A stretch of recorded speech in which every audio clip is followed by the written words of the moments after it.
Khan has landed 37 punches to only 10 for Judah in the first 3 rounds. Harold, how do you have it so far? Okay, Jim, 3-0, 30-27, Amir Khan. You know, Jim, the key to this fight is Amir Khan gets off first. He gets off first each and every time. He's pushing Zab Judah back. He's landing his straight right hands, and he's keeping Zab on the defensive.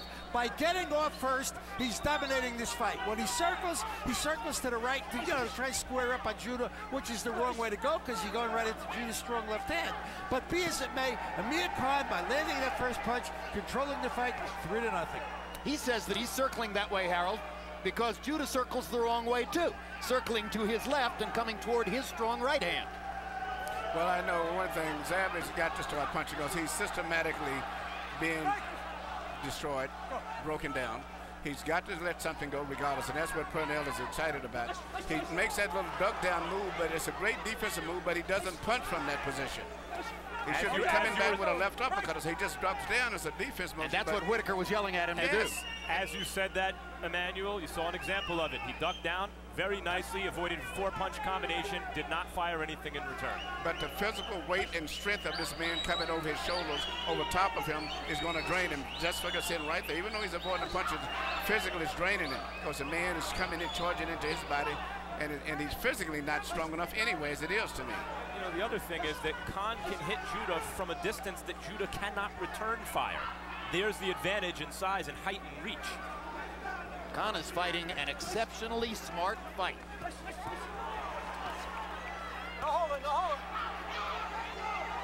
And Harold made the key point. Khan is getting off first, beginning the exchanges. Judah finds himself trying to follow up with a few body punches after Amir has done something upstairs.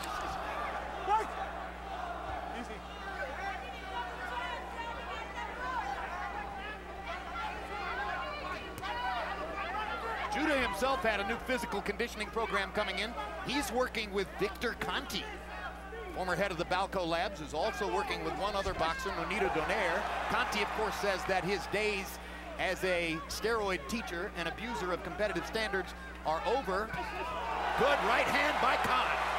You know, you made a very good point, Max. I was just getting ready to say it when he got hit that at a certain distance, Zab can get back, but he can't, but still Khan can land, and he can't land at a certain distance. And he's not closing that gap. So he can pull back from punches, but he can't return punches because his arms are too short. Well, whatever it is that Judah has to do to change this, he has not done it yet. We've seen 4 rounds of pretty much the same thing, and it's all Amir Khan.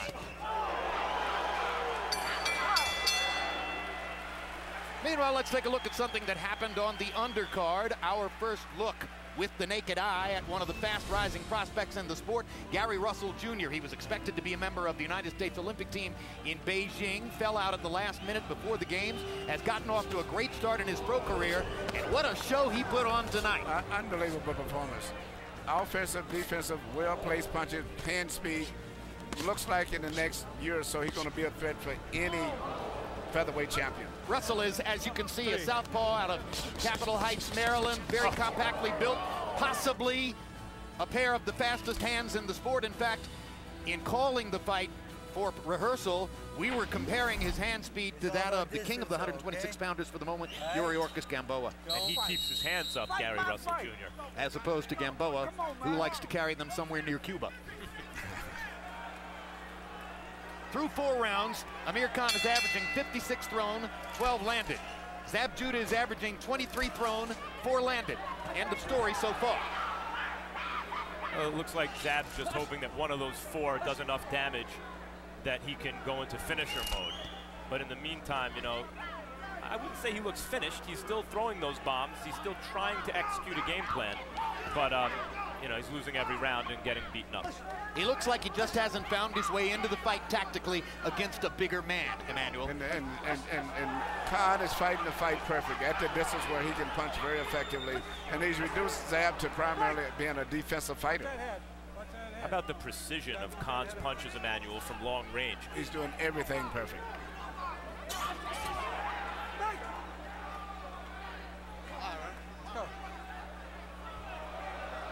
And And now Judah is once again bothered by an eye after once again apparently their heads came together. Let's go. And among Khan's many other advantages, he seems to survive the butts back. Yes, and that's amazing. When Zab is the one with the bald head, and Zab is the shorter fighter. But every time that they have collision, it seems like he gets the worst of it. Zab's really trying to hit a home run with those uppercuts now. Well, he saw Maidana land some uppercuts against Khan. That was regarded as one of Khan's defensive weaknesses, susceptibility to the uppercut. But of course, Freddie Roach watches the fights too, and he goes to work very specifically with Khan in the gym on those things that he sees from fight to fight. I think Khan is a much improved fighter from the other fights that I've seen him. This is that his left best hook might have hurt performance. Judah. Judah's a little bit wary against the ropes. Khan knows he landed the left hook well. Now goes to the right. He's busting Zab's face up. It's pretty obvious Zab can't box with him in the middle of the ring. If that was the strategy, it's time to change. Emmanuel, what does he do? Max, and just what you said, just change. He needs to fight. He's systematically being defeated and going to get stopped anyway, so he's got nothing to lose. He needs to let it all hang out. It doesn't look like there's a plan B. No, he's letting the guys out hustle. You know, he's an accurate puncher and a bigger puncher than the others, but he's not punching back enough. What he did there, he should do more. That's the punch that Pernell Whitaker wants to see him throw. And that's one of his best punches. That seemed to stop Khan for a minute there. Khan got up on his toes after he took that uppercut in the gut. Well, when he makes that little bend down to his left, he's always in perfect position to shoot that punch. Plus, that's his favorite punch anyway. Draculich is calling this a knockdown on a body shot. Khan comes to the neutral corner. Judah clearly thought he got hit low. He's not going to make it up. This is going to be a knockout victory for Amir Khan. And Zab Judah believes that he was fouled, but he's not going to win the argument. Did he not hear the count right in his face? Because he acted as though he was acted surprised. as though he couldn't get up. As though his legs were done. We're going to take a look at that soon enough and see if it was in fact low. It was close. I think it may have been right on the belt line.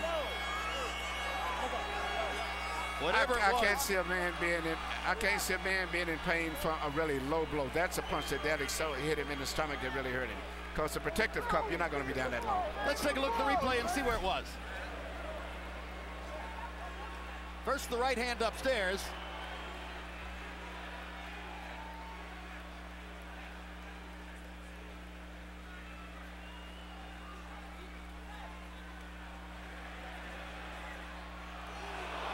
Legal or illegal, Manuel?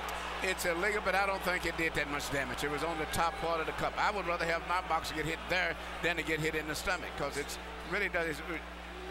It's below the belt. It's on the belt. So legally, it would be a low blow, but I don't think it did that type of a damage. Do you think Zab was trying to buy a penalty point? Yes. Harold Letterman, what's your call about Jim, this? let me tell you something. The rule is a shot that hits you, at the belly button or above is a legal punch. Now, I dare Emmanuel Stewart to tell me where Zab Judah's belly button is. You don't know because it's being covered by the waistband. Therefore, the shot should be legal, no doubt about it. I mean, right. And that's all there is to it. He hit him on the belly button. There is no doubt about it. They ought to change that blasted rule and make the rule that, a low blow is a point that we see. So they ought to make the rule anything on the waistband should be a legal blow. If only you could be passionate about it, Harold. Let's go to Michael Buffer. I agree. Let's go to Michael Buffer for the official particulars on the knockout. Ladies and gentlemen, here at the Mandalay Bay, referee Vic Draculich counts to 10, and the end comes at 2 minutes 47 seconds of round number 5. The winner and now the unified WBA and IBF 140-pound champion of the world from Bolton, Lancashire, England, Amir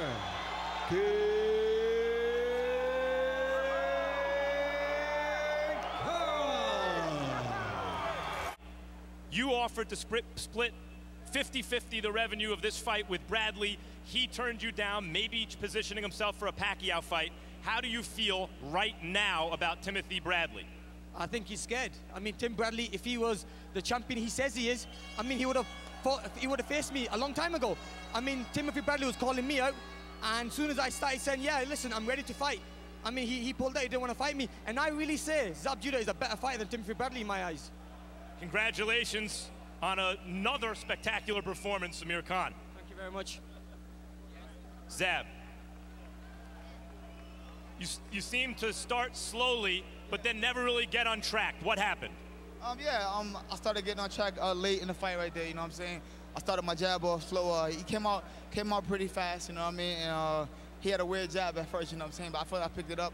You know, I got headbutted early in the first round. You seen the headbutt, and you know, personally, I mean, everybody, the fans around the world could watch the fight and see that was clearly a low blow. I mean, when the referee was over me counting, I thought he was giving me time to get myself together. I mean, I can't get up if I don't feel it. We can watch it again. Here's the replay of the shot. It looked low, but maybe not as debilitating. One more thought about Amir Khan at this moment. The question was tonight, could Amir Khan do something that would leapfrog him ahead of Timothy Bradley, because the championship of 140 pounds is really still vacant. Those two should fight to determine it. Could he do something tonight that would accomplish that against an opponent not named Timothy Bradley? Did he do enough tonight? If he didn't, he won every single round from a good fighter who was in top condition. He made it look easy. Did he do it tonight? If he didn't, he came as close as someone could. And it's really on Timothy Bradley right now to get in the ring with Amir Khan, who is the hunter, and Timothy Bradley the hunted at this moment. Jim?